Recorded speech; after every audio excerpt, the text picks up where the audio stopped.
Kembali lagi di segmen Fundamental Pandit bersama saya Tasya Natalia.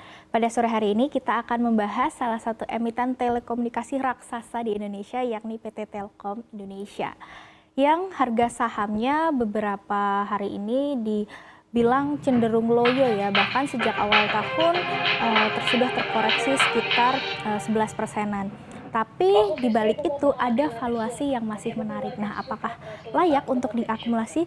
Kita akan membahas secara lebih lanjut nanti. Sebelumnya kita akan melihat dulu bagaimana pergerakan harga saham Telkom hari ini. Kita lihat dalam slide berikut. Nah, di sini terlihat bahwa harga saham Telkom per hari ini sekitar pukul 3 sore dihargai 3.490 atau terkoreksi 20 poin atau sekitar 0,57%. Nah, kira-kira apa yang menyebabkan harga saham Telkom ini menyusut?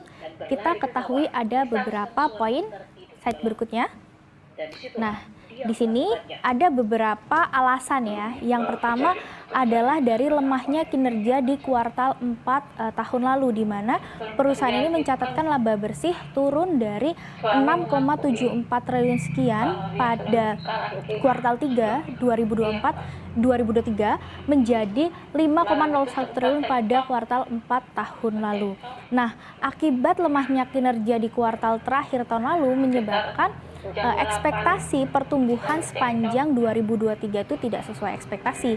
Pasar itu mengekspektasikan ada kenaikan laba bersih sekitar 24%-an, tetapi realisasinya hanya bertumbuh 18,3% menjadi 24,56 triliun gitu. Nah, ini juga yang menyebabkan adanya penurunan ARPU ya, atau average revenue per usernya itu dari 48.600 menjadi 46.500. Nah, tapi walaupun begitu kita melihat masih ada pertumbuhan yang positif. Coba kita lihat pada slide berikutnya. Jam 12 malam. Jadi bisa kita bilang bahwa penyusutan ini karena tidak sesuai ekspektasi ya. Walaupun begitu kinerjanya masih tetap ada pertumbuhan yang positif. Kita bisa melihat pada revenues di sini ada peningkatan ya secara tahunan dari 147,30 triliun menjadi 149,21 triliun. Kemudian dari laba bersihnya tadi walaupun tidak sesuai ekspektasi di 24%, tapi naiknya 18% dari 20,75 triliun menjadi 24,56 triliun. Dan di sini perusahaan juga masih mempertahankan kenaikan dari net income margin dari 14,10% menjadi 16,50%. Nah, selanjutnya kita akan melihat lagi pada next slide.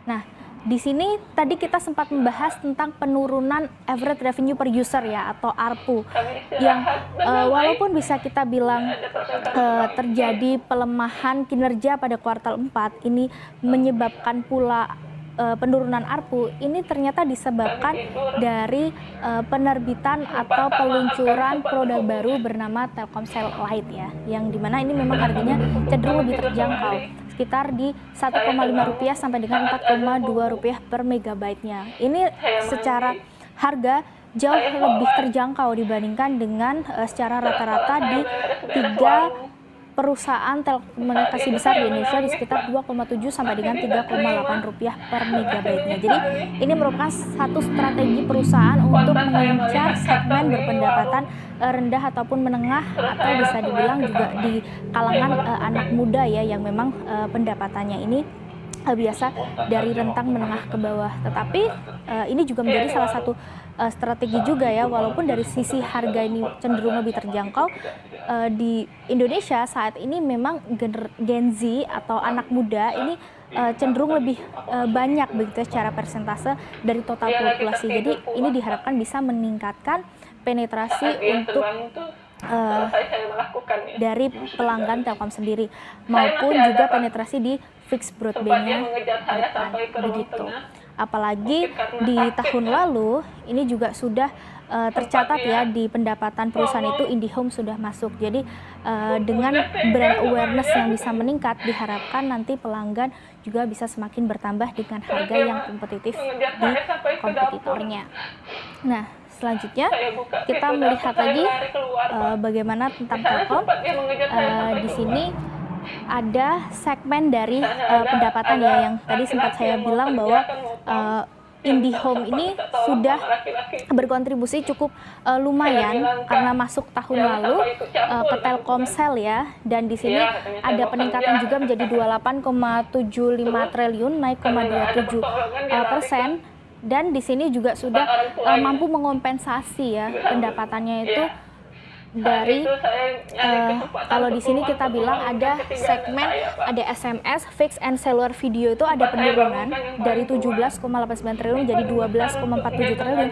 Tapi penurunan ini sudah mampu dikompensasi oleh pendapatan dari IndiHome ya, yang mana tahun lalu masuk ke Telkomsel. Jadi ini merupakan satu hal yang positif bahwa perusahaan juga akhir-akhirnya melakukan suatu peluncuran produk baru yang mana harganya terjangkau, bisa menarik pelanggan lebih banyak, dan dengan masuknya IndiHome ke Telkomsel juga ini juga sudah memberikan dampak yang positif ke pendapatannya.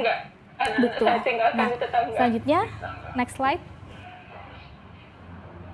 Nah, di sini juga ada beberapa prospek yang menarik juga dari Telkom, karena sebagai perusahaan BUMN ya yang bergerak di telekomunikasi, perusahaan ini juga telah menggandeng NEC Indonesia untuk mempercepat perkembangan digitalisasi di IKN, karena perkembangan dari proyek IKN ini tentu membutuhkan telekomunikasi untuk mendorong menjadi smart city, dan Telkom Indonesia juga digandeng untuk proyek ini yang mana berkelanjutan untuk beberapa tahun mendatang ya. Kemudian juga di sini Telkom menggandeng Huawei untuk mengakselerasi dalam transformasi digitalnya, terutama menggunakan AI. Jadi di sini perusahaan tetap melakukan inovasi yang mana nanti juga akan meningkatkan dari pelanggan dan juga yang harapannya bisa berdampak ke revenue tentu saja. Nah, selanjutnya kita akan membahas pada valuasinya, karena ini yang cukup menarik ya, bahwa penurunan harga saham akhir-akhir ini ternyata juga memberikan dampak pada valuasi yang semakin terdiskon. Kita cek pada slide selanjutnya. Nah, di sini jika kita melihat valuasi berdasarkan price to book value ratio atau PBV, ternyata Telkom ini dihargai di 2,54 kali. Dan jika kita melihat pada grafik berikut, grafik PBV band ya, posisi dari 2,54 kali itu sudah mau mendekati minus 2 standar deviasi di 2,42 kali, yang menunjukkan bahwa valuasi Telkom saat ini sudah cukup murah atau sudah cukup terdiskon. Jadi bisa kita lihat bahwa dengan valuasi yang murah ini bisa menjadi satu pemicu untuk investor mulai mengakumulasi saham Telkom karena dinilai sudah murah, dan kita bisa mengharapkan adanya kenaikan paling tidak sampai di harga wajarnya di PBV 3,41 kali. Tapi tetap saja disclaimer on ya, karena ini merupakan suatu edukasi ya, bukan suatu ajakan untuk membeli ataupun menjual saham secara langsung. Jadi kita tetap harus memperhatikan bagaimana analisis teknikalnya nanti untuk menetapkan suatu harga beli dengan lebih mantap. Kurang lebih seperti itu dari penjelasan Telkom. Walaupun ada koreksi ya beberapa akhir ini yang cukup signifikan, tetapi dari segi valuasi masih cukup menarik dengan pertumbuhan kinerja bisnis yang masih positif, dan ada prospek inovasi bersama dengan Huawei dan juga perkembangan IKN, dan dari produk baru yang lebih terjangkau ini harapannya bisa memberikan perbaikan pada revenue dan nanti akan berujung pada laba bersihnya juga. Sekian dari saya kembalikan lagi.